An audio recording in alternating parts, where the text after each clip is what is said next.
Bismillahirrahmanirrahim. Sahabat-sahabatku khazanah Islam, Assalamualaikum warahmatullahi wabarakatuh. Alhamdulillah,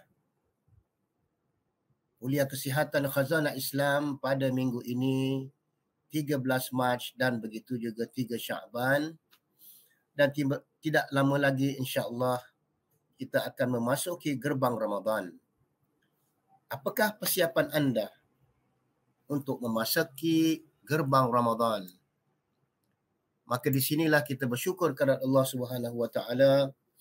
Mudah-mudahan Allah Subhanahu wa taala berikan kita kesihatan, kekuatan sehingga dapat kita masuk pada Ramadan, ataupun Allah hidupkan kita, faballighna Ramadan, dan sampaikanlah kami ya Allah pada bulan Ramadan sekali lagi pada tahun ini insya-Allah taala.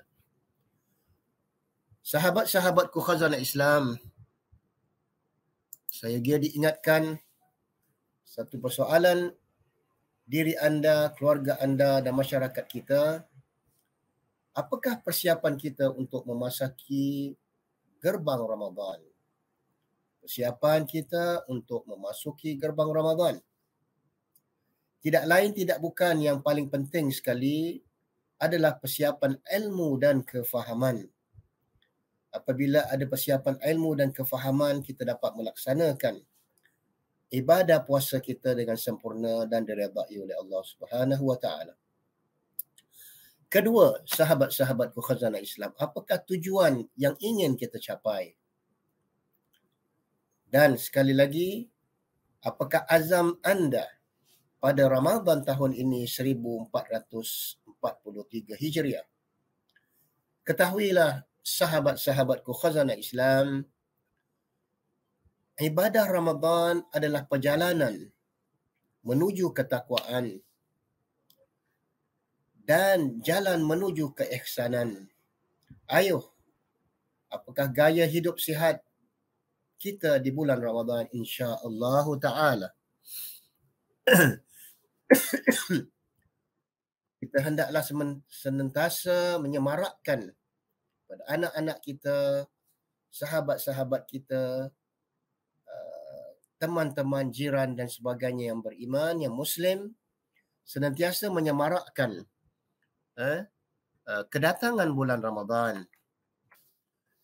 Maka itu firman Allah Subhanahu wa taala di dalam surah Al-Baqarah, a'udzu billahi minasyaitonir rajim. يا أيها الذين آمنوا كتب عليكم الصيام كما كتب على الذين من قبلكم لعلكم تتقون. Wahai orang-orang yang beriman, telah diwajibkan atas kamu berpuasa sebagaimana diwajibkan atas orang-orang sebelum kamu, supaya kamu menjadi orang yang bertakwa. Itulah yang Allah mahu kita setiap tahun, 10 tahun, 20 tahun, 30 tahun, 40 tahun kita berpuasa. Yang Allah inginkan daripada kita, Allah meletakkan harapan supaya kamu menjadi orang yang bertakwa. Jadi adakah Ramadan tahun lalu telah mendidik kita menjadi orang yang bertakwa dan insan yang berguna, saleh dan musleh? Sahabat-sahabatku khazanah Islam, ketahuilah bahawa Nabi SAW pada akhir-akhir bulan-bulan Sya'ban ini, hari-hari terakhir bulan Sya'ban, Nabi SAW akan naik ke atas mimbar. Menurut riwayat Ibn Khuzaimah daripada Salman Al-Farisi, maka Nabi akan berpidato, Ya ayuhan nas, qad azallakum syahrun azimun mubarakun fihi laylatun khairu min alfi syahr. Wahai manusia, sesungguhnya kamu akan dinaungi oleh suatu bulan azim, yang agung, lagi penuh barakat, iaitu bulan yang terdapat padanya suatu malam, fihi lailatun, yang lebih baik daripada 1000 bulan. Nah, dengan datangnya bulan Ramadan ini, kita akan dilindungi dari segala perbuatan-perbuatan keji dan sia-sia ataupun lara. Sahabat-sahabatku khazanah Islam, apabila datangnya bulan Ramadan, insya-Allah tak beberapa lama lagi, sekarang ni kita berada pada 3 Sya'ban. Mungkin lagi 26 hari dan sebagainya. Gaya hidup kita telah dinaungi oleh satu program Allah Subhanahu Wa Taala yang dikatakan Madrasah Ramadan. Gaya hidup kita berubah. Mulai malam Ramadan, kita sudah mula melaksanakan solat tarawih, bergegas ke masjid. Kemudian itu kita akan bermalam, bangun, bersahur. Pada malam itu jam 4 pagi, jam 5 pagi. Dan seterusnya kita akan bertilawah sehinggalah matla'il fajar, sehinggalah masuk waktu fajar. Dan kita pun sudah berkemas-kemas dan bergegas bagi kaum lelaki hendak pergi ke masjid untuk solat subuh berjamaah yang selama ini kita leka, lalai dan cuai. Maka mudah-mudahan inilah peluang yang Allah dah aturkan pada kita Madrasah Ramadan. Kita akan terus solat maghrib berjemaah, solat isyak berjemaah, solat tarawih berjemaah dan tilawatul Quran berjemaah. Namun pada keadaan pandemik di negara kita ini, mungkin ia menjadi satu cabaran dan mudah-mudahan insya-Allah ia bertambah baik dan harmoni sehingga kita dapat kemudahan untuk solat berjemaah di masjid, menunaikan solat isyak dan begitu juga solat tarawih. Maka ihya Ramadan, hidupkanlah malam-malam Ramadanmu bersama ahli keluarga sehinggalah saat ke acara perdana pada malam 29 Ramadan sehinggalah pagi hari raya ataupun Aidilfitri. Di antaranya yang Allah mahu daripada kita, Allah mengatakan la'allakum tattaqun, kutiba alaikumusiyam kama kutiba alal ladina min qablikum la'allakum tattaqun, mudah-mudahan kamu menjadi orang yang bertakwa. Dan Allah sebut wa antasumu khairul lakum, agar kamu berpuasa itu adalah lebih baik buat kamu jika kamu mengetahui hikmah, manfaat daripada ibadah puasa itu. Mudah-mudahan. Kedua, Nabi SAW mengikut sunnahnya lebih banyak berpuasa sunnah pada awal bulan Sya'ban. Bulan Sya'ban adalah bulan muhasabah, sahabat-sahabatku khazanah Islam, dan bulan pensucian diri. Bulan Sya'ban bukanlah bulan arwah yang kita disibukkan dengan acara-acara lain, namun bulan Sya'ban adalah persiapan kita untuk memasuki gerbang Ramadan dengan ilmu, dengan kefahaman, dengan ruh dan hati kita menyahut seruan Allah Subhanahu Wa Taala, ya ayyuhalladzina amanu. Seperti mana ditegaskan oleh Nabi SAW dalam sebuah hadis oleh Ibnu Sunni daripada Abu Nuaim, Nabi SAW bersabda, sumu tasihhu, berpuasalah kamu, nescaya kamu akan sihat. Jadi mudah-mudahan dengan kita berpuasa, manfaatnya adalah biopsikososial berupa sihat jasmani, rohani dan jasmani, insya-Allah. Sihat jasmani, rohani dan sosial. Apa yang perlu kita lakukan, sahabat-sahabatku khazanah Islam, untuk ahli keluarga kita sebelum kita memasuki gerbang Ramadan? Yang pertama, kita saling mengingatkan kepada ahli keluarga kita, anak-anak kita, anak perempuan kita yang mungkin ada hutang puasa, agar mereka lunaskan. Dalam 2-3 minggu ini, bayarlah hutang-hutang puasa tahun lalu. Yang kedua, memimpin ahli keluarga kita. Kita adakan sedikit majlis tazkirah ataupun kuliah mini, kuliah ringkas, pelajaran puasa, yakni bab puasa mulai daripada awal hingga akhir tentang rukun, perkara-perkara yang membatalkan puasa, kewajipan puasa, makruh dan sebagainya. agar kita melaksanakan menjalani ibadah puasa ini dengan penuh iman dan begitu juga ilmu. Sebagaimana sabda Nabi SAW, "Man sama Ramadan imanan wa ihtisaban, ghufira lahu ma taqaddama min dhanbi."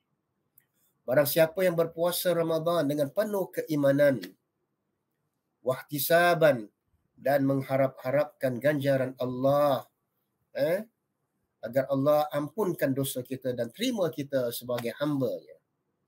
Begitu juga sahabat-sahabatku khazanah Islam yang ketiga, 2-3 minggu ini sebelum kita masuki pintu Ramadan, kita menyemarakkan dengan memberi ucapan ahlan wa sahlan ya Ramadan, ucapan tahniah, selamat berpuasa, ucapan tarhib, hantarkan ucapan-ucapan di WhatsApp dan sebagainya, Instagram dan sebagainya, ataupun email kepada teman-teman, adik-beradik, tidak kira di mana saja mereka berada, ucapan-ucapan yang dapat merangsangkan mereka untuk melaksanakan ibadah puasa di bulan Ramadan.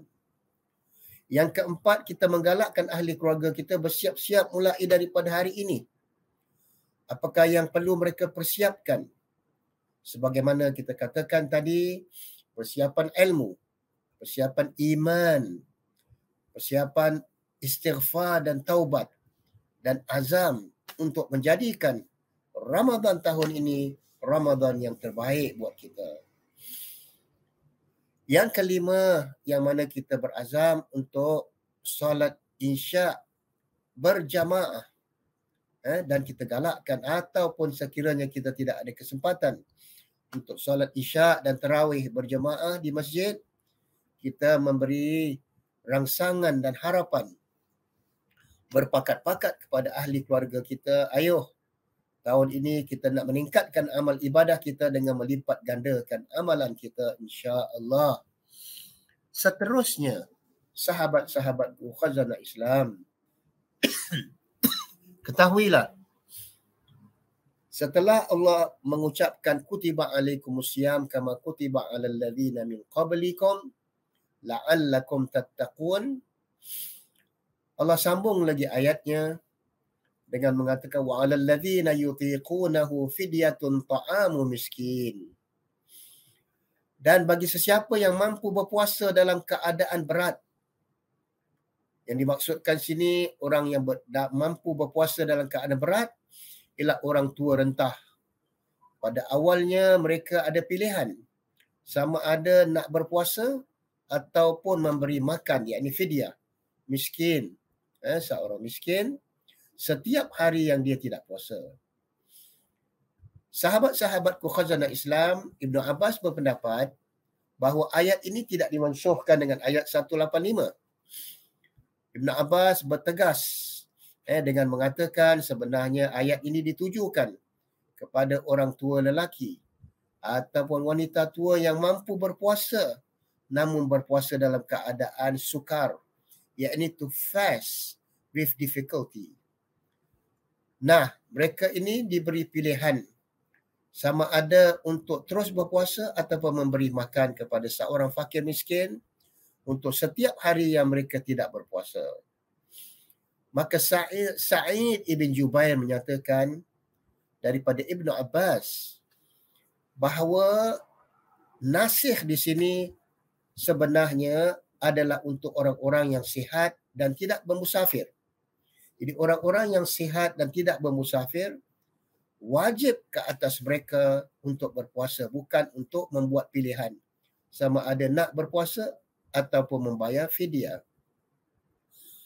Maka apabila Allah menegaskan dengan ayat 185, faman syahida minkumus syahr falyasum, maka barang siapa yang menyaksikan bulan Ramadan, maka hendaklah dia berpuasa. Apabila dia melihat ru'yah bulan Ramadan, maka wajiblah bagi orang-orang yang berat untuk menjalani ibadah puasa, yakni orang tua ataupun wanita yang hamil, yang takut bahaya atas anak mereka ataupun anak yang dikandungi, agar mereka membayar fidyah. Itulah kelonggaran yang diberikan oleh Allah Subhanahu Wa Taala bagi orang-orang yang berat menjalani puasa seperti orang tua dan wanita yang hamil ketika bulan Ramadan. Maka bagi mereka, sahabat-sahabatku khazanah Islam, mereka boleh pilih tidak berpuasa atau wajib mereka membayar fidyah. Maka pada awal Islam, ketahuilah pada awal Islam, orang-orang yang sihat dan mukim, yakni tidak berpuasa, mereka diberi pilihan sama ada nak berpuasa ataupun membayar fidyah. Maka berpuasa bila tidak sanggup, maka berbukalah. Namun dia harus memberi makan kepada fakir miskin. Namun apabila turunnya ayat 185, seolah-olah ayat ini telah memansuhkan ayat yang sebelumnya, ayat 183, sebagaimana diriwayatkan oleh Ubaidullah daripada Nafi' bahawa Umar ibn Khattab mengatakan ia telah memansuhkan ayat yang sebelumnya. Yani ayat ini, faman syahida minkumus syahr falyasum. Maka barang siapa yang menyaksikan terbitnya bulan Ramadan, maka hendaklah dia berpuasa. Maka sudah tidak ada pilihan lagi. Yang hanya diberi pilihan ialah orang tua dan wanita-wanita yang hamil ataupun sukar untuk teruskan berpuasa ketika mereka hamil. Seterusnya, sahabat-sahabatku khazanah Islam, Allah menutup ayat ini dengan mengatakan, walaupun faman tatawwa'a khairan fahuwa khairul lah wa antasumu khairul lakum in kuntum ta'lamun. Maka barang siapa yang tatawwa', secara sukarela dia nak bayar fidyah lebih. Katakan kita bayar fidyah $1.20, dia nak bayar 1.5. Tidak mengapa, boleh. Ini sangat digalakkan. Dan Allah tutup ayat ini dengan mengatakan, dan agar kamu berpuasa itu adalah lebih baik buat kamu jika kamu mengetahui, jika kamu faham. Walaupun orang sakit, orang musafir, diberi kelonggaran, pilihan sama ada nak terus berpuasa ataupun berbuka dan gantikan pada hari-hari lain. Sahabat-sahabatku khazanah Islam,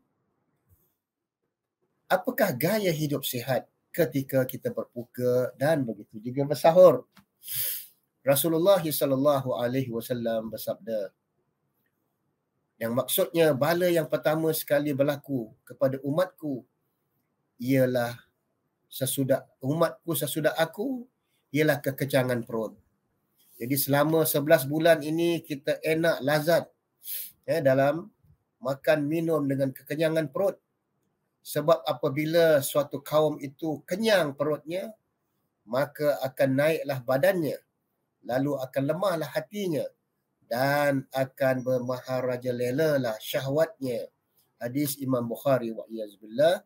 Semoga Allah memelihara kita daripada sifat malas ataupun lemah hati, jiwa dan sebagainya. Ayuh, marilah kita tingkatkan, kuatkan roh kita, semangat kita untuk terus bersedia untuk mengurangi makanan, minuman dan terus berpuasa sepanjang bulan Ramadan ini. Amin ya rabbal alamin. Di mana bulan Ramadan melatih kita agar kurangnya makan minum. Bagaimana kita mengimbangi nafsu makan ataupun balance food, makanan yang seimbang ketika berbuka ataupun bersahur. Jadi sebaik-baiknya kita berdiet. Pada dasarnya adalah menjaga pemakanan dengan mengambil makanan yang seimbang dan halal dan thayyibah, sekadar boleh memberikan kita kekuatan tenaga agar dapat kita melaksanakan solat maghrib, solat isya dan solat tarawih setelah berbuka. Maka inilah gaya hidup sihat. Gaya hidup sihat ini sebenarnya terdapat pada Ramadan ataupun madrasah Ramadan selama sebulan. Ayo sahabat-sahabatku khazanah Islam, marilah sama-sama kita bergegas, bersiap-siap, berkemas 3 minggu tidak lama lagi kita akan masuki gerbang Ramadan dengan penuh iman dan wahtisaban. Sahabat-sahabatku khazanah Islam, ketahuilah, puasa dapat membuat fikiran kita menjadi lebih tenang. Menurut sebuah penelitian, kajian, ketika perut kita kosong, fikiran kita semakin aktif dan bekerja lebih cerdas dan cergas. Rasa lapar ketika berpuasa merupakan masalah yang wajar, yang biasa. Apabila rasa lapar memaksa untuk berfikiran lebih tajam, mencetuskan fikiran yang lebih kreatif. Luqmanul Hakim menasihatkan kepada anaknya dengan mengatakan, ya bunayya, idza imtala'atil ma'ida namatil fikrah wa zalatil hikmah wa qa'adal abdan anil ibadah. Wahai anak kesayanganku, apabila perut kamu penuh dengan makanan, namatil fikrah, maknanya akan matilah fikiran kamu, lemah. Wazalatil hikmah, hilangnya hikmah daripada benak mindah kita. Waqa'adal abdan anil ibadah, jatuh rebahlah tubuh badan kita malas untuk beribadah. Seterusnya, apakah mukjizat puasa Ramadan? Hasilnya terdapat luar biasa dan tidak disangka sebelum itu. Para ilmuwan melakukan kajian demi kajian tentang mukjizat puasa Ramadan bagi kesihatan manusia dan tubuh badan kita, insya-Allah. Meskipun Ramadan aman untuk semua orang dan beberapa keadaan orang yang sakit tertentu sahaja, namun dalam keadaan penyakit tertentu, seorang itu harus meminta nasihat doktor dan mengikut rekomendasinya, sama ada dia boleh berpuasa ataupun dia boleh berbuka. Itu pun dengan mencari doktor Muslim yang jujur tadi. Dan tidak boleh tidak apabila kita berpuasa selama 1 bulan, sahabat-sahabatku khazanah Islam, kita akan bersahur tiap-tiap malam. Kerana Nabi SAW bersabda, "Fatasahharu fa inna fis sahuril barakah." Dalam hadisnya Nabi menggalakkan kita bersahurlah. Bersahurlah. Makanlah sahur. Kerana bersahur itu suatu keberkatan dan janganlah kamu meninggalkan sahur walaupun hanya dengan seteguk air, kerana sesungguhnya Allah dan malaikatnya berselawat atas orang-orang yang bangun sahur, mengikut hadis Imam Ahmad, walaupun dengan seteguk air.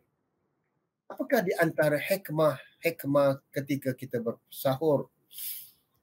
Ketahuilah sahabat-sahabatku khazanah Islam, di antara hikmahnya pada waktu sahur itu adalah waktu yang dikatakan sa'atul ijabah, waktu-waktu yang sangat berkat, doa kita dikabulkan oleh Allah Subhanahu wa taala. Bismillah.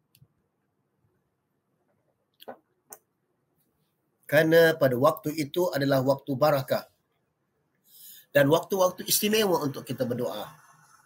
Kedua, ada ulama mengatakan yang dimaksudkan dengan barakah itu adalah pada makanan sahur itu, sama ada segelas air ataupun seteguk air ataupun beberapa biji kurma ataupun 1-2 keping roti ataupun mungkin 1 pinggan nasi. Ia mendapatkan beri kita barakah kerana dengan kita niat makan itu, pada siang harinya kita akan mempunyai tenaga dan bertenaga dan vitality untuk terus menjalani kehidupan seperti biasa. Adapun pendapat ulama yang ketiga pada sahur itu, menurut hadis Allah dan para malaikatnya berselawat ke atas orang-orang yang bangun bersahur. Kerana banyak keistimewaannya. Kerana kita bangun pada 3/4 malam. Yang keempat, sahabat-sahabatku khazanah Islam, pada suasana yang hening, Ketika bangun sahur terdapat pertautan hati, family bonding antara satu sama lain, antara ahli keluarga ataupun dipanggil family bonding ataupun quality time. Kita ketahui bahawa selama 11 bulan kita sangat sibuk, ayah kita sibuk, isteri kita sibuk, anak-anak kita semua sibuk. Kita jarang-jarang sekali makan bersama, sama ada makan siang ataupun makan malam.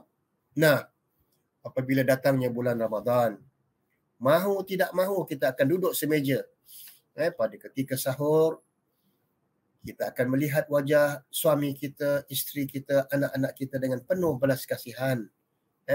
Kerana ada pertautan hati ketika kita bersahur dan kita mungkin akan bertilawah sama dan kita juga akan sama-sama melipat gandakan bangun lagi untuk mengerjakan qiyamul lail ataupun salat witir. Nah, apakah di antara makanan-makanan istimewa yang perlu kita persiapkan ketika kita bersahur ataupun berbuka puasa? Di antaranya makanan superfoods for Ramadan, makanan-makanan yang berkhasiat sepanjang Ramadan, tidak boleh tidak dan tidak dinafikan adalah kurma ajwa ataupun kurma rutab. Yang kedua, kita akan minum madu asli campur dengan air panas ataupun air lemon. Itu juga digalakkan daripada kita minum air-air yang bergas dan air yang terlalu manis yang boleh membahayakan kita. Yang ketiga, nikmat. Jika di rumah kita ada air zam-zam, kita berbuka puasa dengan air zam-zam, Masya Allah, seperti kita berada di Mekah dan Madinah. Ataupun air suam sebaik-baiknya. Yang keempat, kita juga digalakkan berbuka puasa dengan susu segar ataupun susu badam yang telah diblend sama untuk memberi kita tenaga setelah kita berbuka. Ataupun yang ada di kalangan warga emas yang lebih suka berbuka puasa dengan sup buah labu ataupun labu air dan bubur masjid, Masya Allah. Yang keenam, sangat-sangat digalakkan agar kita berbuka puasa dan bersahur dengan buah-buahan ataupun fruit juice ataupun jus buah-buahan. Yang ketujuh, kita juga digalakkan agar makan ketika bersahur dan berbuka puasa makanan yang agak ringan dan sederhana seperti roti whole meal yang mempunyai fiber penuh ataupun tharid, yakni roti yang dicampur dengan daging yang direndam. Makanan kegemaran Nabi SAW. Ataupun bagi warga emas, digalakkan kita banyakkan minum air bali ataupun makan oat cereal ataupun sebagainya untuk menjaga kesihatan kita. Setelah itu, setelah tarawih ataupun pada malamnya bolehlah kita makan makanan yang agak berat setelah berbuka puasa. Ketahuilah sahabat-sahabatku khazanah Islam, makanan sahur dan berbuka yang baik yang dilakukan oleh Nabi SAW, Nabi sering minum susu segar. Selain daripada air zam-zam, sewaktu minum susu, Nabi akan berdoa, Allahumma barik lana fi hadha. Maknanya ditujukan kepada, Ya Allah, Engkau berkatilah kami pada susu ini. Sebagaimana Aisyah radhiyallahu anha berkata, makanan yang seimbang yang dilakukan oleh Nabi SAW ataupun diamalkan oleh Nabi SAW pernah memakan buah temikai bersama-sama dengan buah tamar segar. Kerana buah tamar segar ataupun rutab ini panas.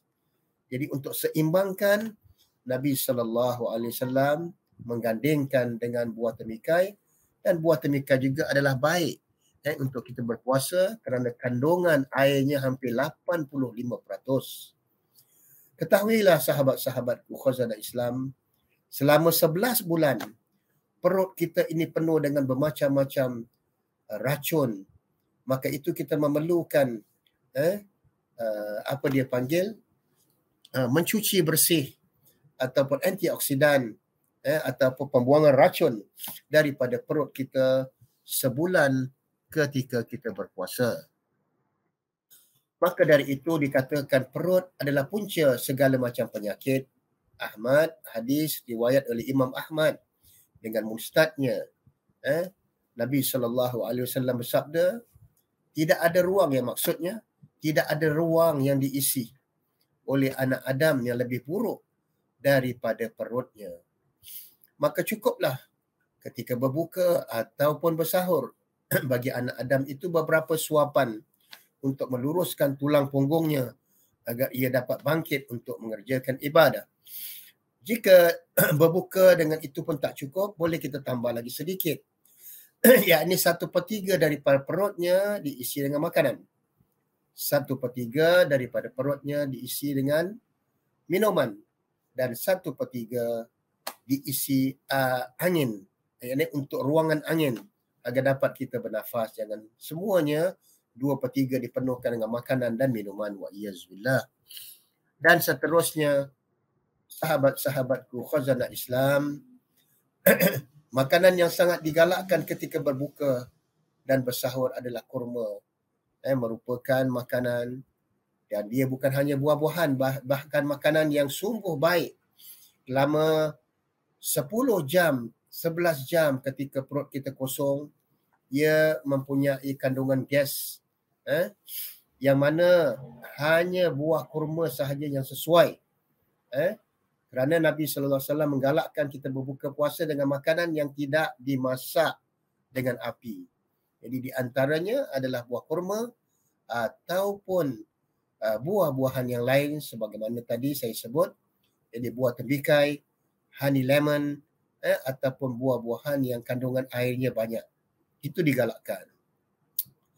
Dan begitu juga Nabi SAW menggalakkan kepada kita dengan mengatakan dalam hadis yang sahih Bukhari Muslim, sesiapa yang memakan 7 biji kurma daripada daerah Ajwa, Madinah, ketika dia bangun tidur, maka tidak ada racun ataupun sihir yang dapat mencelakakan dan membahayakannya. Hadis riwayat Imam Bukhari dan Muslim. Maka dari itu kalau ketika kita berpuasa, kita sangat digalakkan agar bersahur dengan buah kurma ataupun apa saja makanan yang kita rasa selesa untuk memenuh sedikit perut kita agar kita bertenaga nanti pada siang hari yang mana kita dapat menjalani kehidupan hidup kita dengan lebih sihat. Jadi ayuh, mari sama-sama sekali lagi untuk diingatkan persiapan-persiapan yang perlu kita lakukan sebelum kita memasuki gerbang Ramadan. Yang pertama, bagi mereka yang ada hutang-hutang puasa, mengkadakkan puasa yang mereka hutang pada tahun lalu. Yang kedua, kita sebagai ketua ahli keluarga memimpin ahli keluarga kita untuk mengulang kaji pelajaran-pelajaran yang berkaitan dengan puasa dan Ramadan. Yang ketiga, kita saling menggalakkan, mengucapkan tahniah, ahlan wa sahlan ya Ramadan, ucapan tarhib, ataupun saling memberi ucapan yang merangsangkan agar anak-anak kita, saudara-saudara kita, teman-teman kita, semuanya secara mentaliti, spiritual, kerohanian, mereka bersiap sedia untuk menjalani ibadah puasa dengan sungguh-sungguh. Menggalakkan ahli keluarga kita bersiap-siap untuk masuki gerbang Ramadan dengan penuh imanan wa ihtisaban. Dan begitu juga kita berazam sepanjang bulan Ramadan kalau boleh kita dapat solat berjamaah, solat subuh berjamaah, solat zuhur berjamaah, solat isyak berjamaah. Kalau itu pun sukar, maknanya kita cuba sedaya upaya untuk bergegas ke masjid untuk solat isyak berjamaah dan solat tarawih berjamaah bersama ahli keluarga. Jika keadaan mengizinkan kita pada tahun ini, kita sama-sama doa. Amin ya rabbal alamin. Barakallahu lana fi Sya'ban faballighna Ramadan, faballighna Ramadan. Ya Allah, ya Tuhan kami, sesungguhnya kami adalah hamba-hamba-Mu yang lemah. Kami telah banyak melakukan dosa yang bergelumang selama 11 bulan. Maka dengan itu Berilah kami kekuatan, kesihatan agar dapat kami menjalani ibadah puasa ini dengan baik. Dan begitu juga faballighna Ramadan. Panjangkanlah usia kami. Panjangkanlah usia kami ya Allah agar dapat kami berjumpa sekali lagi bulan Ramadan pada tahun ini. Wallahu a'lam bisawab. Sehingga kita sambung lagi siri kuliah kesihatan Ramadan pada episod yang akan datang insya-Allah. Aqulu qawli hadha wa astaghfirullah li wa lakum wal jami' muslimin. Wassalamualaikum warahmatullahi wabarakatuh. Bismillahirrahmanirrahim. My Muslim brothers in Islam, let us make dua, recitation for our parents.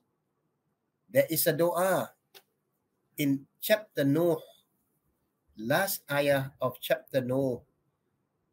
Let us memorize this dua. Allah subhanahu wa ta'ala says, Rabbi ghufirli wali walidayya waliman dakhala baytiya mu'minan walil mu'minina wal mu'minat wala tazidil zalimina illa tabara. Oh my Lord, forgive me and my both parents and him who enter my home as a believer, any Muslimah. The meaning here, my home is Kaabah. And not only for us, the believer, and all the believing men and women, Muslimin, Muslimat, and to the wrongdoers grant you no increase but destruction. Amin ya Rabbal Alamin. Let's recite together. Bismillahirrahmanirrahim. Rabbi ghufirli wali walidayya waliman dakhala baytiya mu'minan walil mu'minina wal mu'minat wala tazidil zalimina illa tabara. Wassalamu alaikum warahmatullahi wabarakatuh.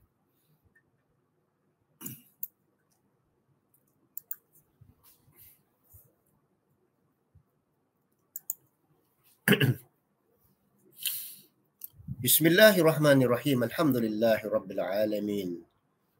My brothers in Islam, let us recite together a dua which was found in verse chapter Nuh. At the last verse, there's a dua for our parents and Muslim brothers. Let us dua together. Bismillahirrahmanirrahim. Rabbi ghufirli wa liwalidayya wa liman dakhala baytiya mu'mina walil mu'minina wal mu'minat wa la tazidil zalimina illa tabara. Oh my Lord, forgive me and my both parents and him who enters my home, that is Kaabah, as a true believer, and all the believing men and women, any Muslimin wa Muslimat, and to the wrongdoers grant you no increase but destruction. Wallahu alam bisawab. Assalamu alaikum warahmatullahi wabarakatuh. Amin.